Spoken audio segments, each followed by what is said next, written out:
মনে হয় বয়ফ্রেন্ড হয়েছে নতুন, সেই জন্য আমাকে বেস্ট ফ্রেন্ড হিসেবেই কাটিয়ে দিল। বেস্ট ফ্রেন্ড বলো বয়ফ্রেন্ড বলো যাই বলো, একমাত্র পিন্টুই আছে। কোনো ফ্রেন্ড নেই, এত ট্রোল হয়েছে রোস্ট হয়েছে, দেন একমাত্র পাশে ও আমার ফ্যামিলি ছিল আর একমাত্র পিন্টুই ছিল। ওরে মামুনি, এই ছেলেটাকে এই ভিডিওটা দেখার পর পিন্টু কি বলছে সেটা একটু। আমি ওকে হাতে নাতে ধরেছিলাম যে আমার নাম করে অন্য কোথাও ঘুরতে যাচ্ছে।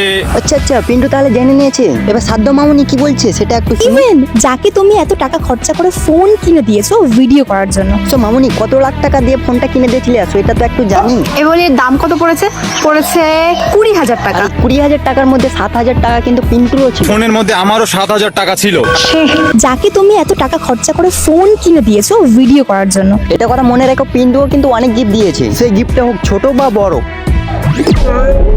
না, আমার মোটেও লাগবে না কোনো বয়ফ্রেন্ড। হ্যাঁ, তোর তো শুধু চাকর লাগবে, আর সে চাকরের সাথে গোপনে সম্পর্ক রেখে বেস্ট ফ্রেন্ড নামে চালাবে। এখন নতুন চাকরকে দিয়ে নিজের কাজগুলো করাচ্ছে। যাও নামো, এখান থেকে নামো, ওখান থেকে নামতে পারো।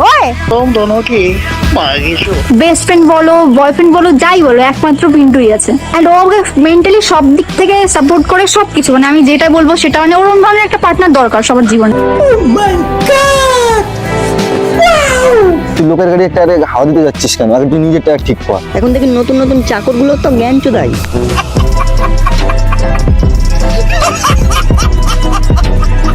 পিন্টুকে দেখলে বোঝা যায় যে ও সাদাসাদি নরম সরম, তো অবভিয়াসলি ও খুবই নরম সরম। আমি যাওয়ার পর চুপচাপ শুনে নেবে। তার মানে সুমি চাকরগিরি করে সুমিকে হেল্প করবে পিন্টু, আর আসল চাটানিটা চেটে যাবে তার পুরানো বন্ধু। ফ্রেন্ডশিপটা নষ্ট হয়েছে প্রায় অনেক দিন হয়ে গেছে, প্রায় কত মাস হলো? 4 মাস 5 মাস। 4-5 মাস আগে। মানে তুই 4-5 মাস আগে থেকে বুঝে গিয়েছিলি যে পিন্টু খারাপ ছেলে, কিন্তু তারপরে ও তেসে মেয়ে পিন্টুর লেসা এক ব্যাগ টাও টাও করে গিলে নিলি। পিন্টু এসে হাজির, আর ও আসবে আমার জন্য প্রিয় প্রিয় খাবার নিয়ে আসবে না, এটা কি হতে পারে বলো তো? সো ওদের গাছের এক ব্যাগ পাকা আম এনেছে। মানে পিন্টু বাজে, কিন্তু পিন্টুর আমগুলো বাজে না, তাই না? সো হে গাইস, নিউ চ্যানেলে ফার্স্ট ভিডিও নিয়ে চলে এসেছি তোমাদের জন্য। সো আমি আবারও ব্যাক করতে চলেছি। তোমরা যদি এক্সাইটেড হয়ে থাকো তাহলে আমার চ্যানেলটা একটু বেশি করে শেয়ার অ্যান্ড সাবস্ক্রাইব করে রাখো। কিছু কিছু আবলদের কেটে নেবো, তোমাদেরকে জানাই আল্লাহ হাফিজ।